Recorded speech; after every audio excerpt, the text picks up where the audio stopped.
इस नावल के प्लॉट को दोहरा प्लॉट भी कहा जाता है। अब दोहरे प्लॉट से मुराद क्या है? तारीखी वाक़यात के अतबार से अहद की अक्कासी और दूसरा रोमानवी वाक़या जो हुसैन और ज़ुमुद बगैर बताए अपने वालिदैन को हज के लिए जाते हैं। और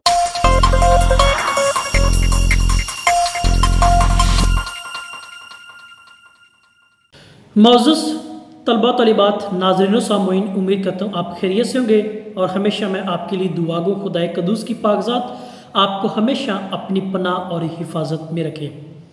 हमारा आज का मौजू आपके सवालात की रोशनी में नावल फरदौस बरी उसका एक तनकीदी जायज़ा जो अब्दुल हलीम शरर का लिखा हुआ मुसन्नफ़ के तारुफ के तो देखा जाए ताकि आसानी के साथ हम इस बात को समझ सकें कि मुसन्नफ़ हमें किस बात से समझाना और किस लिहाज से समझाने की कोशिश करता है। मुसन्नफ़ का तारुफ देखें तो 1860 को मौलवी तफज़्ज़ुल हुसैन के घर ये पैदा हुए हैं। 9 बरस की उम्र में लखनऊ से कोलकाता आ गए, तो जहाँ पर उन्होंने मौलवी सैयद अली हैदर और मौलवी मोहम्मद हैदर इनसे तालीम हासिल की है। इसके साथ साथ उन्होंने मिर्ज़ा मोहम्मद अली मुजतहिद से और हकीम मोहम्मद मसीह से अरबी फ़ारसी का इल्म हासिल किया है। फरदौस बरी उर्दू का पहला तारीखी नावल भी करार दिया जाता है और अब्दुल हलीम शरर को पहला तारीखी नावल निगार समझा जाता है। शरर के नावलों में देखें तो हमें शौरी मकसदियत वो मिलती है। अब शौरी मकसदियत वो क्या है, हम आगे तनकीदी जायज़े में चल के इस पे बात तफसीली करते हैं। अब आते हैं इसके तनकीदी जायज़े पे। 6ठी सदी हिजरी में तालकान अल तमूनित के पहाड़ियों में जन्म लेने वाला एक फ़िरका बातनिया उसके अकायदे फासद की एक दास्तान बयान की गई है जो कि शऊर और के फ़र्क और तफरीक के नुक्ता नज़र के हवाले से हमारे पास मौजूद आती है। फ़िरका बातनिया से ताल्लुक़ रखने वालों ने एक मसनूई जिन्नत बना रखी है।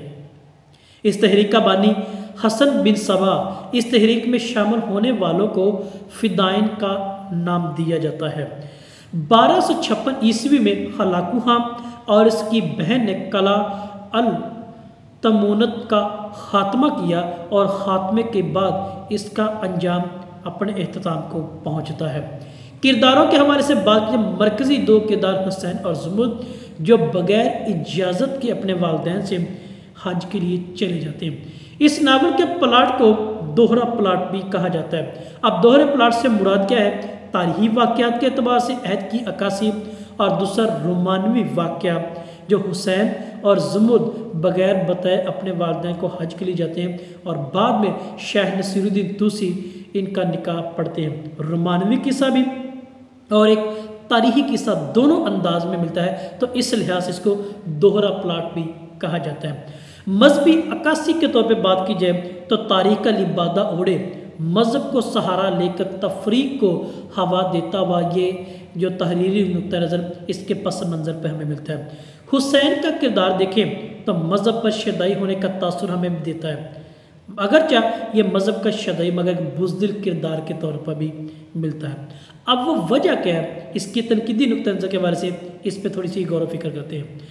जब मूसा की कब्र पर ये जाते हैं तो मर्द होने के बावजूद ज़मुर्द क्या है, ज़मुर्द के मुकाबले में ये ज़्यादा खौफ महसूस करता है, परियों के देखते ये बेहोश हो जाता है, तो इस वजह से एक बुज़दिल और कम तर किरदार के तौर पर मिलता है। ज़मुर्द की मोहब्बत में ये अंधा होकर शाह अली वजूदी के हाथों बेजान आला के तौर पर इस्तेमाल होता मिलता है, तो लिहाजा इस एतबार से भी ये मज़हब का शदाई मगर बुज़दिल किरदार के तौर पर मिलता है। शुरू से लेकर आखिर तक ये एक आला के तौर पर, हथियार के तौर पर इस्तेमाल होने वाला शख्स या किरदार मिलता है। अब देखा जाए तो इसके कुछ खूबियाँ भी हैं और कुछ खामियाँ भी हैं। दोनों अंदाज में देखा जाए तो हमारे पास इन दोनों की खसूसियात को और खामियों को जानना यहाँ पे ज़रूरी जो तनकीदी नुक्ता के हवाले से भी है।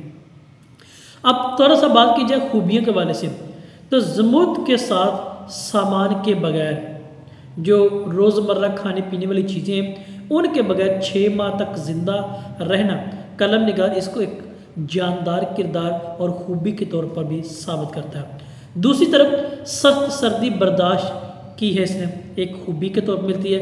फिर लंबे लंबे चीले इसने काटे एक मज़ीद खूबी के तौर पर मिलती है। जहाँ पर खूबियों का तज़किरा है तो वहाँ पर खामियाँ भी साथ साथ हैं। अब खामियों का जिक्र किया जाए तो दिमाग से ये आरी मिलता है। दूसरी तौर पे खौफ से भरा हुआ जब ये ज़मुर्द के साथ उसके भाई की कब्र पर जाते हैं तो वहाँ पे ये ज़्यादा खौफ महसूस करता है। फिर आले के तौर पर हथियार के तौर पर इस्तेमाल होने वाला, तो लिहाजा मजमूई तौर पे ये आमेज़िश का मुरक्कब मिलता है। एक तरफा रुख इसका हमें नहीं मिलता है।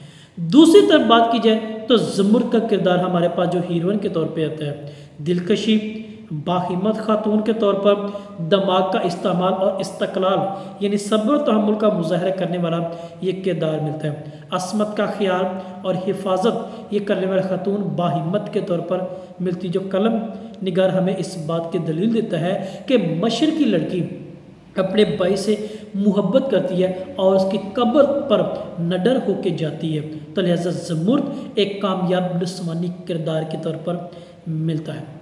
इसके बाद तीसरा और अहम किरदार वह शेख अली वजूदी का, यानी एक चालबाज, इल्मियत का किरदार और फनकाराना किरदार के तौर पर मिलता है, जो फ़िरका बातनिया को भी मान कर देता है अपनी इल्मी और चालबाजी के किरदार के तौर पर। अल्फाज का बैद इस्तेमाल इसके हमें जो अपने मुरीदों को भी इस चाल में डाल देता है। तो लिहाजा एक शेख अली वजूदी का किरदार हमें चालबाजी, फ़रकाराना और इल्मियत का तौर पर मिलता है। इसके बाद चौथा और अहम किरदार वो हमारे पास आता है तनकीदी नुक्ता नज़र के हवाले से मूसा का किरदार, जो ज़मुर्द का भाई एक मुर्दा किरदार के तौर पर भी दिखा है। एक तरफ मुर्दा किरदार है तो दूसरी तरफ जानदार किरदार भी है। परियों के हाथों ये कत्ल हुआ है, लेकिन ज़मुर्द का इसकी कब्र पर आना फ़िरका बातनिया को आया करता है, उससे पर्दा उठाता है। तो लिहाजा इस बात से ये जानदार किरदार के तौर पर भी मिलता है। इसके अलावा ये सारी कहानी क्या है, ज़मुर्द और हुसैन इनको वहाँ तक लेके आने वाला वो भी मूसा का किरदार है, जिनकी कब्र पर ये आते हैं। फ़िरका बातनिया का जब पर्दा वो फाश होता है और उसके ख़िलाफ़ ये तहरीक उभर कर सामने आती है। तो लिहाजा मजहबी लिबादा यहाँ पे ज़्यादा मिलता है, मज़हब की अक्कासी, क्योंकि मशरक़ और ख़ासकर बर्रे सगीर में मज़हब का लिबादा ओढ़ कर दूसरों को बेवकूफ़ बनाने वाला, मज़हब पे शदाई करने वाला उनसर हमें ज़्यादातर मिलता है। तो लिहाजा इस नावल की रोशनी में तनकीदी नुक्ता नज़र के बारे से मज़हब का सहारा एक यहाँ पे मिलता है। तो हमें इस बात से ये आगाही मिलती है कि मज़हब के पैरोकार तफरीक को ज़्यादा हवा देने में अहम के तौर पर भी मिलते हैं। यह था हमारा आज का इसका तनकीदी जायज़ा आपके सवालात की रोशनी में। यहाँ तक आपकी कुछ सवाल या राय हो तो ज़रूर दीजिएगा। आपका बहुत शुक्रिया।